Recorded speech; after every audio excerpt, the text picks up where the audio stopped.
Welcome to SOL Review Week 10. Today we are talking about circles, round things. A lot of little things you need to remember about circles, but they're all really, really important. First thing, equations of circles. This is used a lot when graph paper is involved.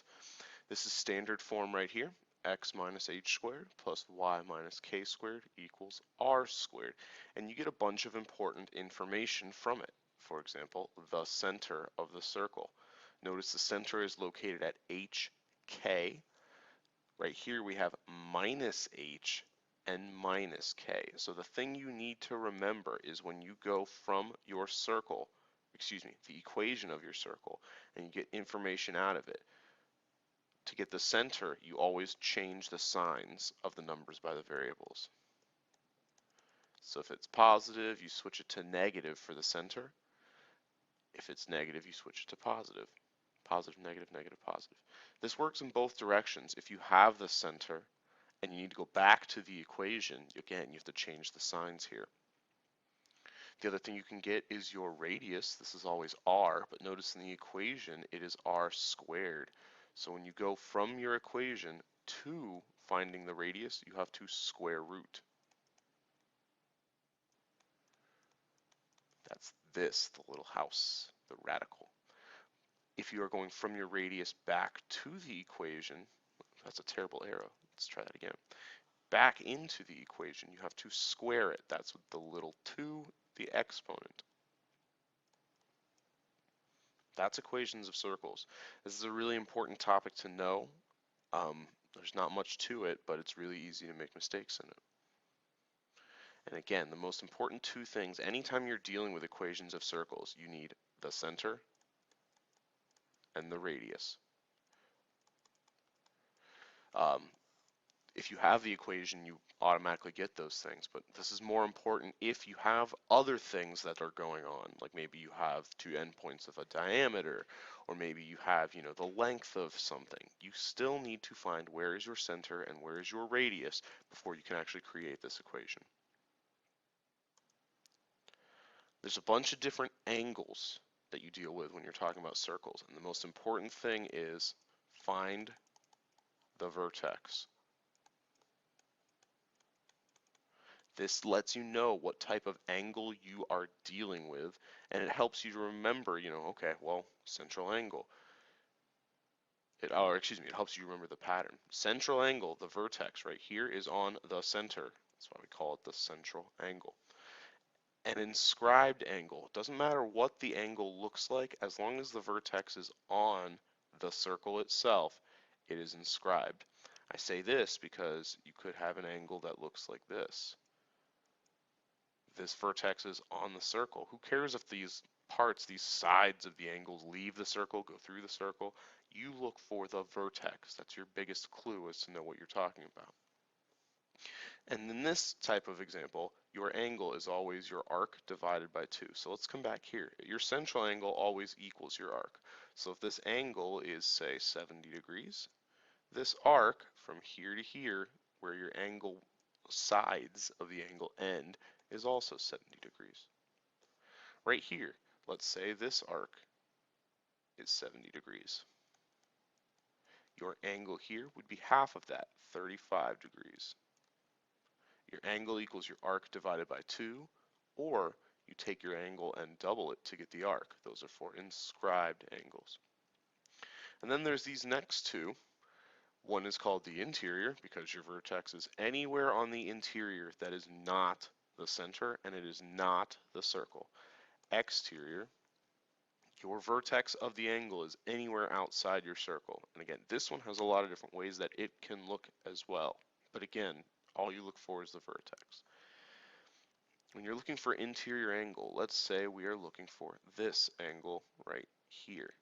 You look at this angle, and what I like to do, and what a lot of people have shown you maybe before, is you highlight the angle that you want and the one that's directly across from it. It's a vertical angle.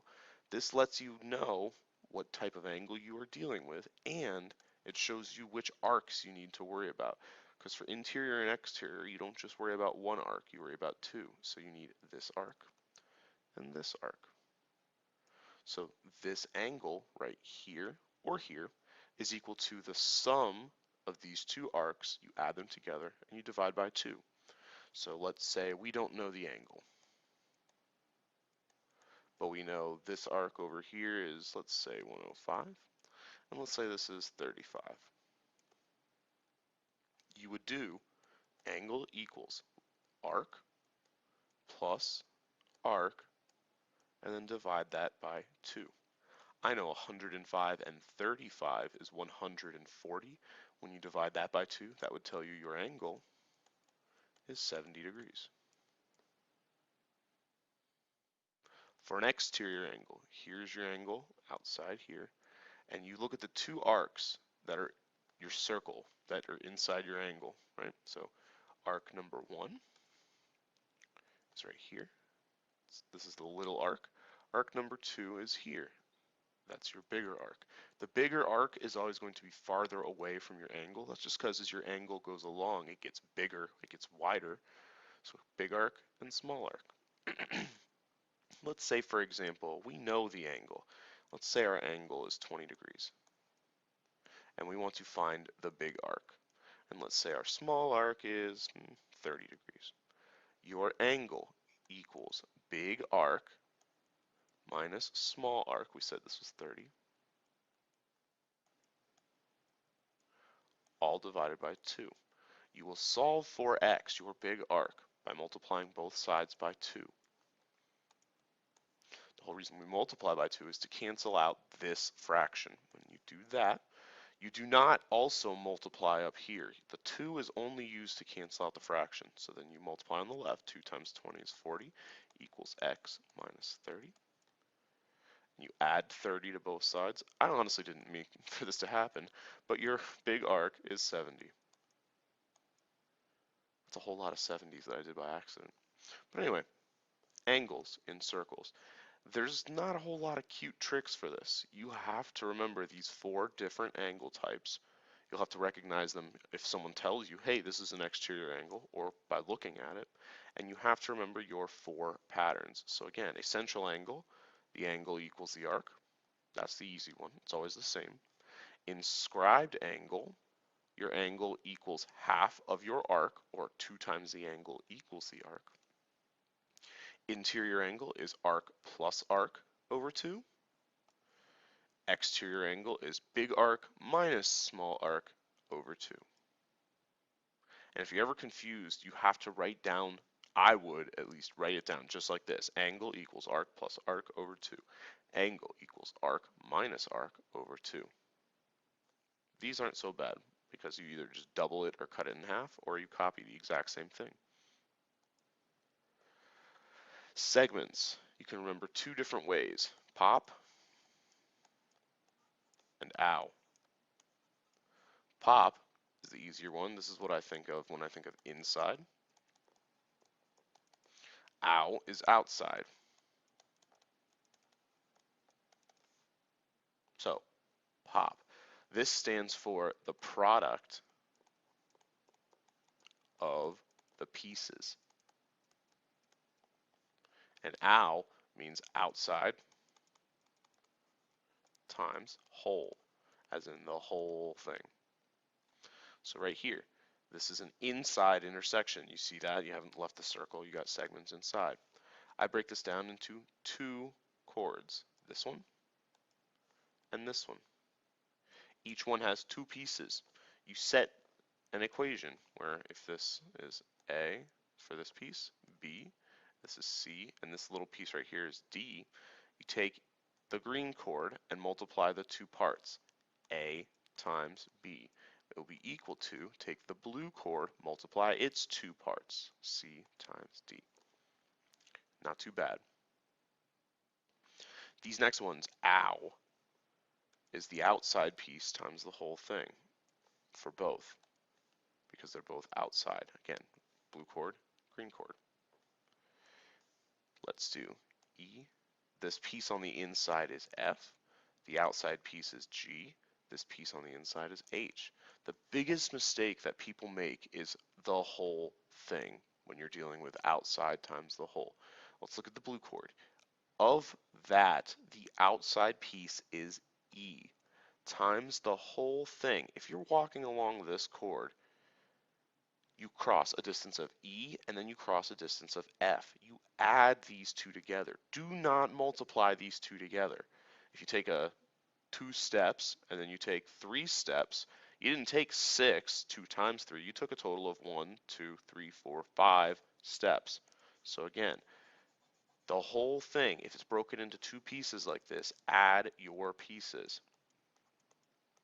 This is equal to, look at the green chord, G is outside, and the whole thing is G plus H. It's the same idea here. Again, you've got chords that are, or segments rather, that are on the outside. Let's start with the green. E, F, G, H. Let's do I and J and K.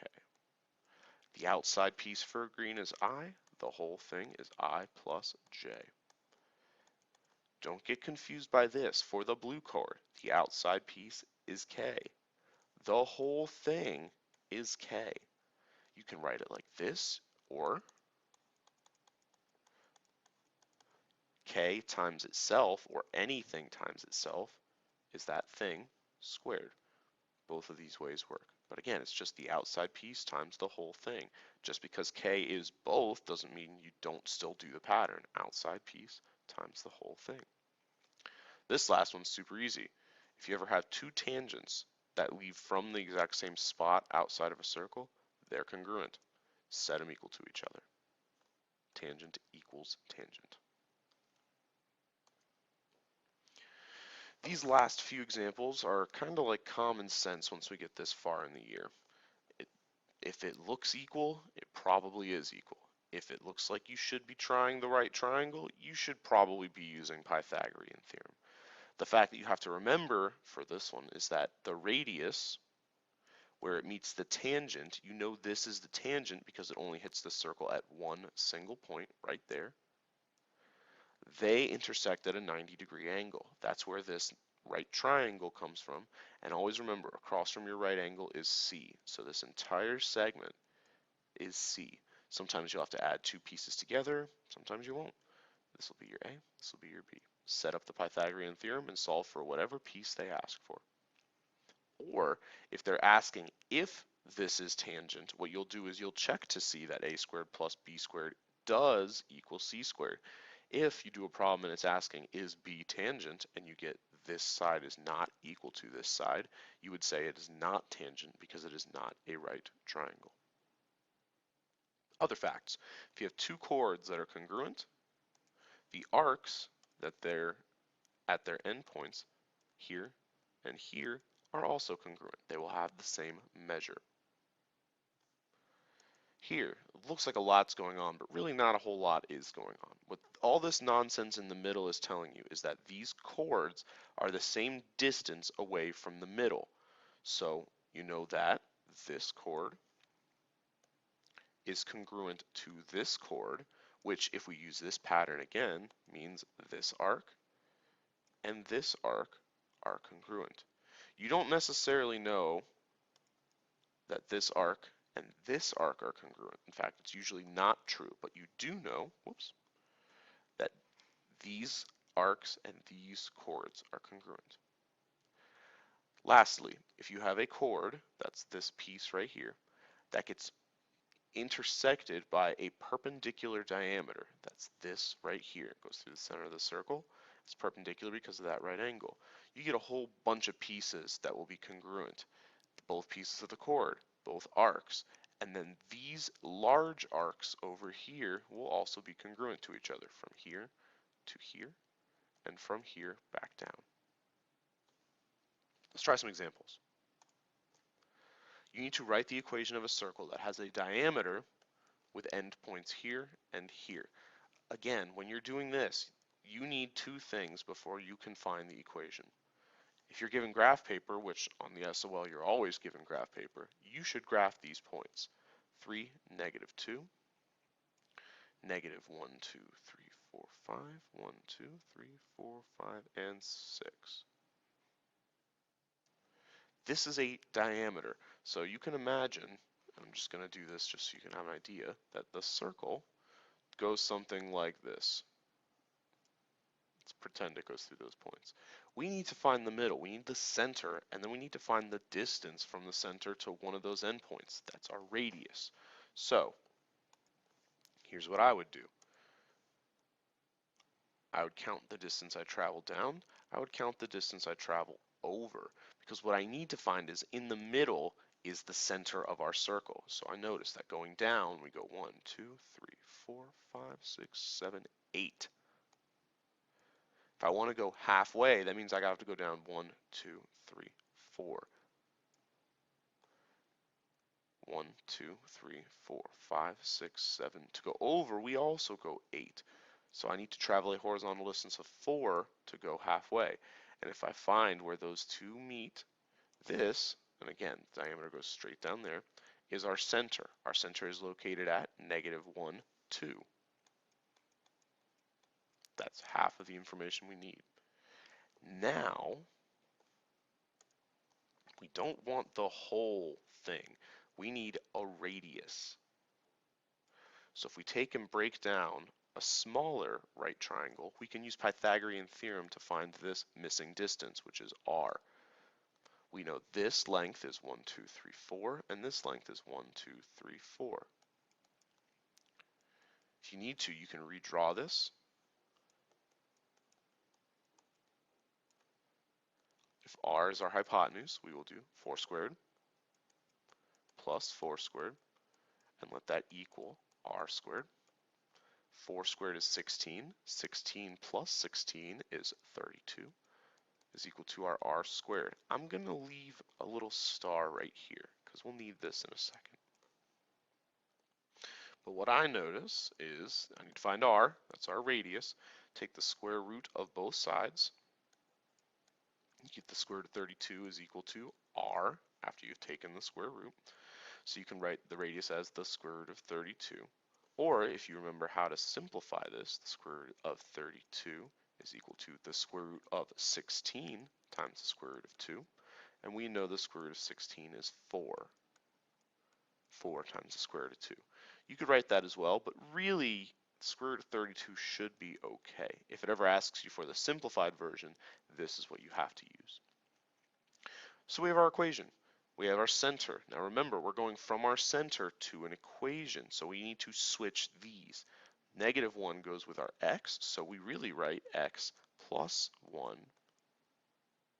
squared plus 2 goes with our y. Switch the sign. It will be y minus 2 squared is equal to, and I told you, I saved this for a reason. In our equation, if we go back to the very beginning, flip, flip, flip, we need r squared for the equation. Flipping back, whoa, way too far.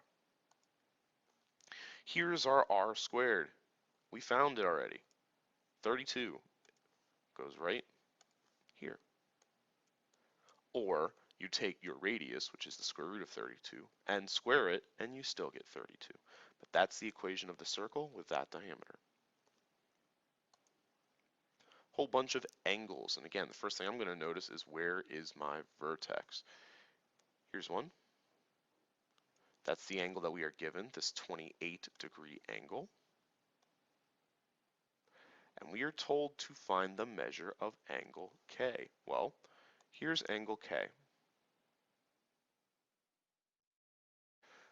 First thing I notice is both the angle we are given and angle K hit the exact same arc JM.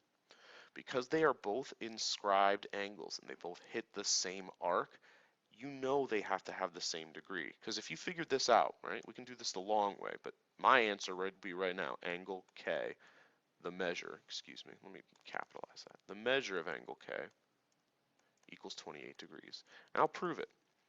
Here's 28 degrees. We have to double that to get the arc. That gives us 56 degrees for arc JM.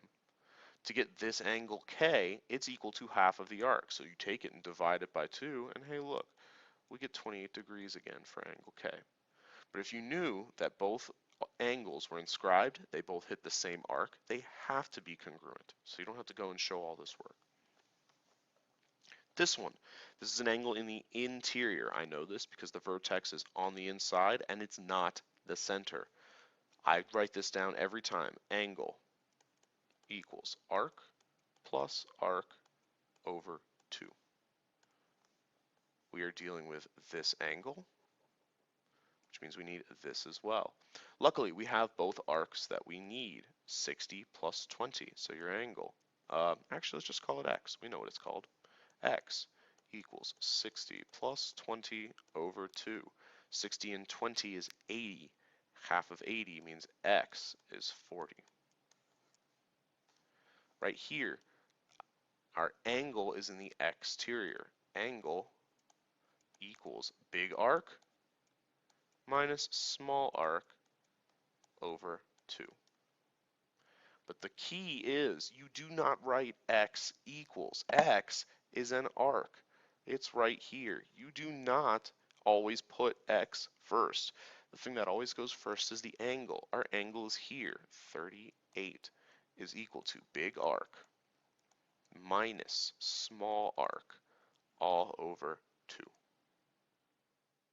Double this, you get 76 equals 180 minus x. If I subtract 180, that means I get negative 104 equals negative x. This is okay because both of these are negative. If I multiply by a negative 1, we get to our final answer of 104 is x.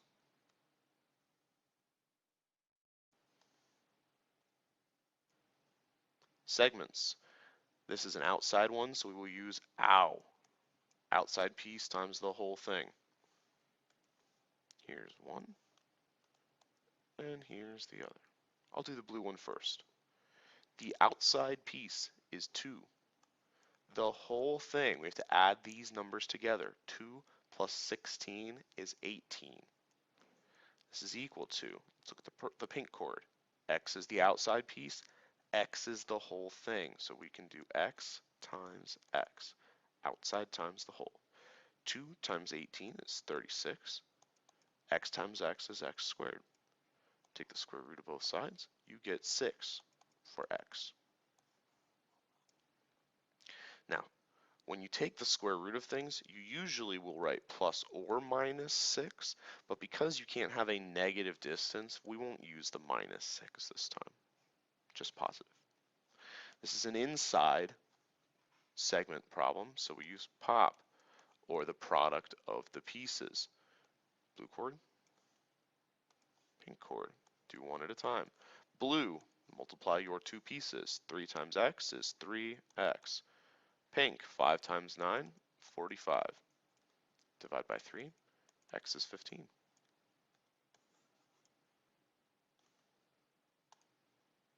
Now we've got the easier ones. This looks like it's going to be a right triangle, so we're going to use that. Normally for this, it will tell you that this is tangent, because if this is not a right triangle, this problem's really, really hard. A squared, x is a, so we'll square that, plus b squared, the middle side, which is 32, equals, and here's the trick, x and 16 together equals c, so we have to do x plus 16 and square it. From here, I'm going to simplify stuff. 32 squared, we don't know what x squared is, can't do anything with that, but I do know that 32 squared is 1024 is equal to, you can't just square the x and square the 16. This is a binomial, two things being added or subtracted. So we write it like this. And we are going to FOIL, which means we multiply everything in the front to everything in the back. When we do that, we get x times x, x squared, x times 16, 16x. Now we're on the 16, 16 times x, and 16 times 16.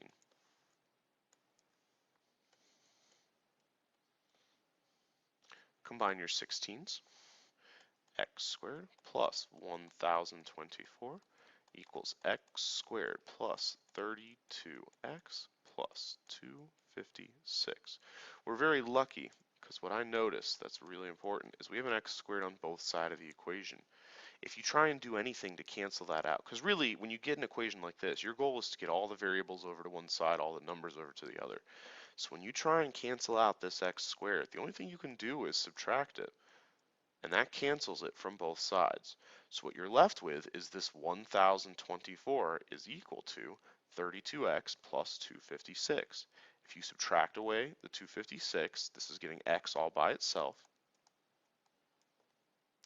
you should get 768 is equal to 32x. Divide both sides by 32, x equals 24.